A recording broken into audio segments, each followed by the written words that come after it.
Welcome to Guide Guru. We hope this video helps. You start by confirming the current search app and making sure your account is signed in. This preserves synced data. Once done, backup bookmarks, saved passwords, and any custom search settings so you can restore them if needed.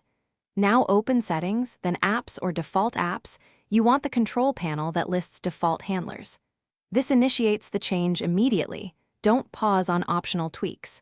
Proceed to pick the app you plan to set as your new default. You choose the new search app from the installed apps list and tap its entry to see details.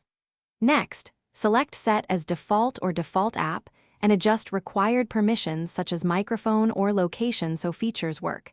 This step ensures functionality. Once permissions are granted, open the app to configure in-app search engine, shortcuts, and voice settings.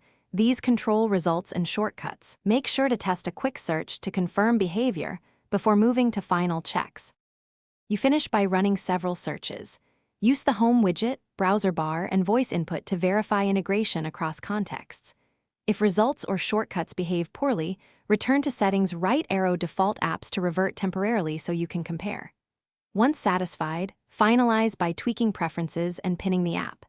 If something goes wrong, search crashes, no results, clear the app cache, restart the device, or reinstall the app. That usually fixes.